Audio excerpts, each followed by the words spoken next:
¿Creéis que sois dueños de vuestra realidad? ¿Os vestís libremente sin seguir ninguna tendencia? ¿Colgáis vuestra vida en redes sociales sin que nadie os lo haya pedido?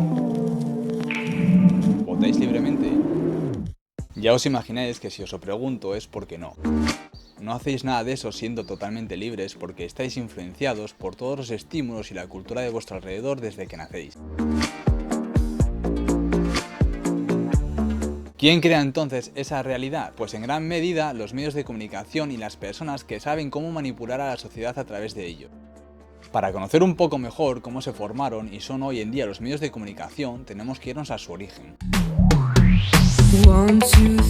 Sin infraestructura no era posible llegar a una gran parte de la población, así que hasta la llegada de la imprenta con Gutenberg en el siglo XV no hubo un despliegue de información masivo. Más tarde, en el siglo XVI, ya se empiezan a ver algunos noticieros o folletos informativos pero sin una periodicidad, y en el siglo XVII y XVIII ya comienzan a verse las míticas gacetas y otros informativos periódicos, haciendo que comiencen a ser visibles los cambios en la opinión pública, que se va transformando en función de diferentes intereses. ¿Y cuáles son esos intereses? Os los pondré por orden. Por una parte, los intereses de los gobernantes, que tienen por objetivo el control social e ideológico y la justificación más o menos pactada según épocas del poder. De otra parte, los intereses de agentes económicos que necesitan de la información para sus actividades, transacciones y comercios, necesitan de los medios de información para la presentación y promoción de sus productos o servicios, y necesitan de los medios de información para posicionarse y presionar ante los poderes políticos. En tercer lugar, los intereses de actores y activistas ideológicos que vieron en la imprenta y sus producciones desde los tiempos de la Reforma Luterana un instrumento imprescindible de identificación y promoción de sus creencias e ideas. Finalmente, los intereses de lectores y seguidores de los medios, que encontraban en ellos un instrumento a veces de educación y aprendizaje, y más frecuentemente de ocio y entretenimiento. Y esto no lo digo yo, lo decía Jesús Timoteo Álvarez, catedrático de Comunicación y Periodismo en la Universidad Complutense de Madrid, junto a otros periodistas en el libro Historia del Periodismo Universal, y que como tantos otros teóricos de la comunicación apuntaba que el periodismo fue inicialmente un oficio. Hoy es un sector económico de notable peso en las economías occidentales. Bien, entonces, ¿qué país fue el primero en empezar a teorizar sobre la comunicación, sus influencias y utilidades?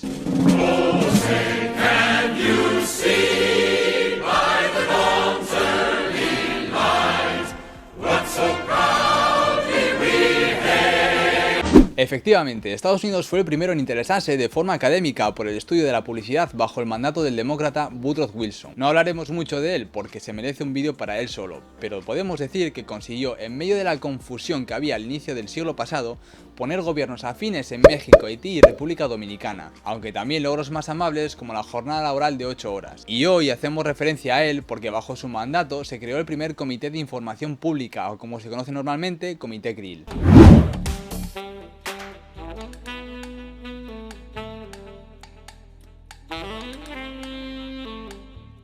¿De dónde le viene ese nombre y por qué crea ese comité? Os preguntaréis. Todo parte de su creador, George Krill, el cual fue un periodista que se labró una buena reputación como reportero de investigación, aparte por supuesto de su apoyo a Wilson en su campaña electoral. Con este comité querían conseguir que la población de Estados Unidos estuviera de acuerdo e incluso quisiera entrar en la Primera Guerra Mundial. Así empezó una de las mayores campañas de propaganda de la historia. Krill reunió a un grupo de numerosos artistas que crearon pósters, viñetas, pinturas, esculturas e incluso coros religiosos promoviendo la guerra. Entre trabajadores y voluntarios reunieron casi 150.000 personas, y aunque el gobierno no suprimió la libertad de expresión, sí que marcó unas directrices para que los periódicos no publicaran noticias que perjudicaran su campaña publicitaria. Algunos de los carteles creados en la época todavía hoy los conoceréis, como el famoso del tío Sam, símbolo de los Estados Unidos y creado por Montgomery Flagg, y que también se inspiró en otro cartel británico hecho por Alfred Lete. Esto solo fue el comienzo. En 1918 entra en juego el que se considera el padre de la propaganda, Edward Bernays. A que no os imaginéis con quién estaba emparentado, pues con el mismísimo Sigmund Freud, del que era sobrino doble si se puede decir así. Su madre era la hermana de Freud, y la hermana de su padre estaba casada con este. Gracias a la influencia y al dinero del padre del psicoanálisis, la familia Bernays pudo emigrar a Nueva York. En un principio, Edward se pondría a estudiar agricultura auspiciado por su padre, aunque pronto encontró su camino redactando artículos para la revista de la universidad y leyendo las cartas de su tío, las cuales le hacían pensar mucho en cómo se comportaban las personas.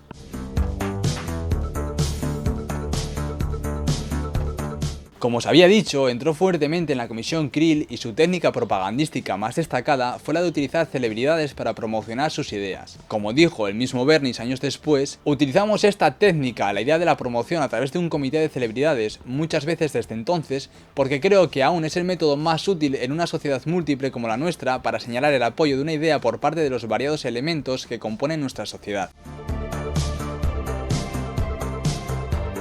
Los moldadores de opinión y los líderes de grupo tienen un efecto en la democracia y se presentan como símbolos para su electorado. Cuando terminó la guerra, y más concretamente en el momento de la firma del Tratado de Versalles, Bernays estaba en la comisión que acompañaría a Woodrow Wilson. De forma rutinaria, envió un comunicado a los periódicos explicando la situación que iba a acontecer en Francia, pero las cosas no salieron bien. Uno de los periódicos nacionales interpretó ese comunicado de prensa como una declaración de intenciones hacia Europa y el mundo. El titular decía "Interpret American Idols" y afirmaba que la tarea encomendada a esa misión oficial era la de interpretar el trabajo de la Conferencia de Paz sosteniendo una campaña de propaganda de alcance mundial para diseminar los logros e ideales de los Estados Unidos. En parte por este hecho y porque Woodrow Wilson había agotado la confianza del pueblo estadounidense, el comité se separó y Bernays comenzó a trabajar para el sector privado. En 1928 escribió Propaganda, su obra más característica y en la que se apoyaría el propio Goebbels, encargado de la campaña publicitaria de Adolf Hitler.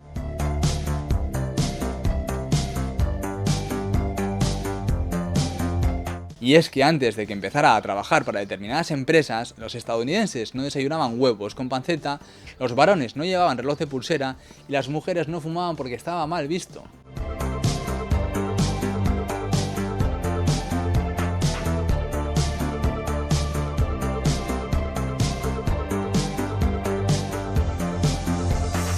Pero debemos retroceder para ver el origen de los medios donde se pondrán en práctica todas estas artes publicitarias y propagandísticas de forma masiva. Y es que históricamente tenemos varias etapas en la creación de los medios de masas. La primera comprende desde finales del siglo XIX hasta mediados de los años 20 del siglo XX. En ese momento, la sociedad tenía la impresión de la existencia de dos tipos de clases sociales. Una era la masa, a la que se le atribuían características como que era un grupo homogéneo, con personas sin criterio ni capacidad para pensar, y que se movían por emociones básicas, mientras que por otro lado estaban las élites.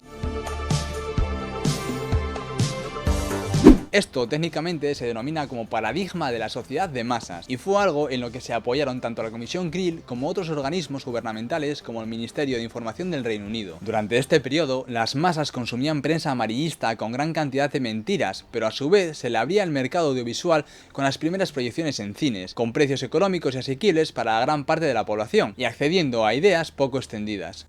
Fue en este momento cuando salió la teoría de la bala mágica o aguja hipodérmica, que decía que los medios eran capaces de inyectarnos cualquier idea, asumiendo que la población carecía de defensas intelectuales hacia ciertos mensajes, y dando por supuesto que cualquiera calaría dentro de las personas. Durante los años 20, Ortega y Gasset transmitió una idea que en un principio puede parecer bastante clasista. Él pensaba que con la llegada de los medios de comunicación de masas, las ideas que tenían que transmitirse al público para que éste las entendiera debían simplificarse demasiado. De este modo creamos una masa que se cree documentada y estudiada frente a la realidad, que es el embrutecimiento de la población, que poseen pinceladas sobre diferentes conocimientos. El hombre ha perdido el don de desear y no sabe bien para qué vivir. Porque el deseo, señores, es lo mejor de la vida. Y una vez más llevaba la razón Cervantes cuando aseguraba que es más divertido el camino. En la segunda etapa, que se extiende durante los años 40, 50 y 60, empezamos a ver cómo no solo las élites podían adquirir conocimientos y títulos, sino que los ciudadanos de barrios obreros también podían alcanzar una educación, aunque con más esfuerzo que otras clases. Pero de esta forma surgieron dos corrientes, una que abrazaba las corrientes de izquierdas y que se extendió sobre todo por Latinoamérica, y la otra, que era la evolución del anterior paradigma de la sociedad de masas, ligado al sistema capitalista y cuyo origen estuvo en Estados Unidos. Es en este momento cuando los estudiosos de la comunicación cobran más importancia. Con la división del mundo en dos bandos durante la Segunda Guerra Mundial, surgen grandes pensadores como Theodor Adorno y Max Horkheimer. El primero, un judío alemán que tuvo que emigrar a Inglaterra primero y a Estados Unidos más tarde, había estudiado filosofía, psicología, sociología y música. Una vez afincado en este último país, Lazarsfeld, otro padre de la comunicación, intercedió para conseguirle un trabajo con fines comerciales para grandes productoras de música del momento. La manipulación que éstas querían llevar a cabo con la población no comulgaba con los principios de Adorno, que definía a la música música comercial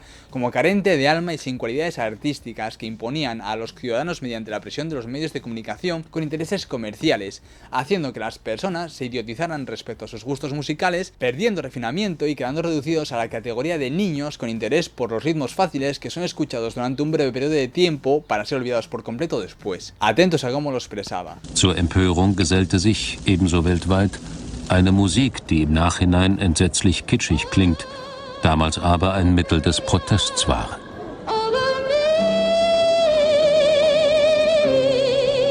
Es war die erste Welle der Globalisierung, an deren Ende alle Jugendlichen die gleiche Musik hörten und die gleichen Hosen trugen, ob in Amerika oder Asien oder Europa. Einer wie Adorno hatte das sofort durchschaut.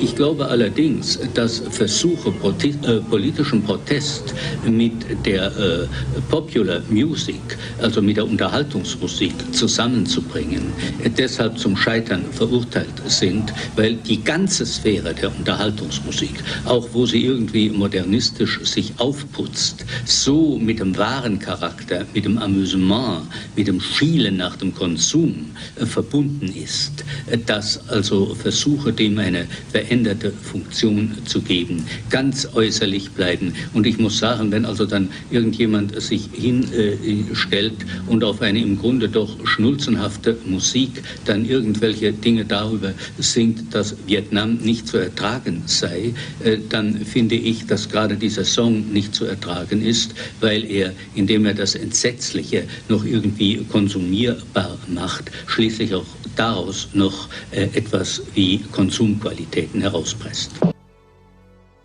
Esto abrió una brecha entre Lazarsfeld y Adorno que redundó en una separación entre escuelas de pensamiento dejando la Mass Communication Research o investigación de los medios de comunicación de masas subvencionados por empresas y gobiernos frente al término industrias culturales acuñado por los frankfurtianos con Adorno a la cabeza para referirse a la cultura popular. Estos defendieron que la cultura de la sociedad era algo creado por los medios al servicio de entes privados y estados.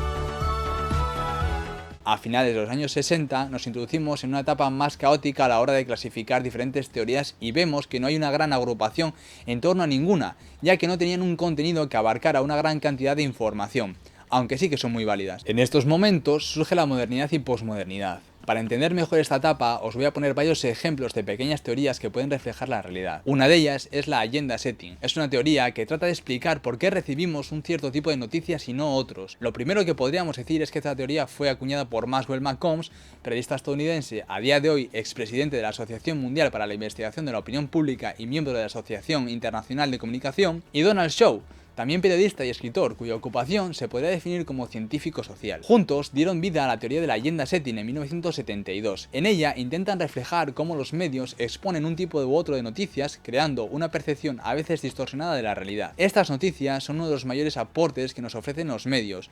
Aunque poca gente lo sepa o lo asimile, el periodismo es un oficio cuya actividad es pública, es decir, los periodistas están al servicio de la comunidad, debiendo realizar un trabajo de investigación y difusión honesto y se debería dejar la ideología al margen. Por este motivo, ninguna noticia puede estar subvencionada o regulada por medios privados, aunque esto no siempre sea así. El problema persiste cuando los medios crean una realidad tergiversando noticias o utilizando lenguajes narrativos propios de la ciencia ficción para enaltecer o minimizar alguna situación en favor de un capital o un gobierno. Según esta teoría, para seleccionar las noticias que después se harán públicas, aparece la figura del gatekeeper. Este puede ser una persona física o un conjunto de personas. Este ente seleccionará las noticias según su disponibilidad, si se encuentran cerca o no, del valor noticioso que tenga y de la ideología.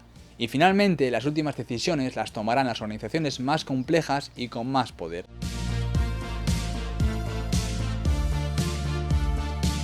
Otra teoría que nos intenta explicar la manipulación que podemos sufrir sin la necesidad de que nos cuenten una mentira es el framing. En este caso se resaltan partes de la noticia frente a otras, dándole al público una interpretación subjetiva de lo que está ocurriendo, pero disfrazada de realidad absoluta. Un ejemplo claro lo tenemos entre estas noticias. Como podéis ver, en una de La Vanguardia y en la agencia EFE nos intentan hacer creer que el Santander ha perdido 10.798 millones de euros cuando la realidad es que no han ganado lo que esperaban. Pero como pone el diario Expansión, expansión en su titular, el Santander, ganó 1.146 millones en el primer semestre del año. Este tipo de manipulación lo sufrimos a diario y hoy en día con el poder de las redes sociales mucha gente se informa leyendo titulares y como podéis ver no es un buen sistema. Por último, y para que esto sean unas pinceladas nada más, os voy a hablar de la espiral del silencio. Fue descrita por Isabel Noel Newman en 1977. En ella intenta definir el control social que tienen las personas cuando se encuentran en sociedad, debido a la opinión predominante. Es decir, una persona con una opinión distinta a la de su grupo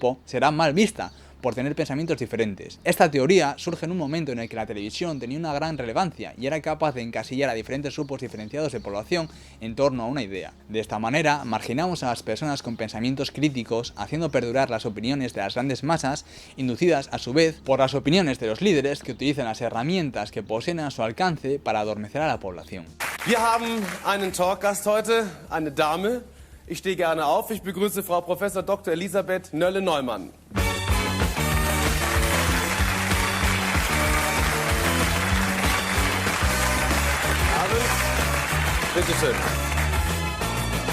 Como veis, casi podríamos responder a las preguntas que nos hacíamos al principio, pero no olvidéis que estas teorías se construyeron en el siglo XX y que ahora en el siglo XXI las cosas son muy extrañas. Habrá arcoíris, habrá cachorros, pa pa pa pa pa.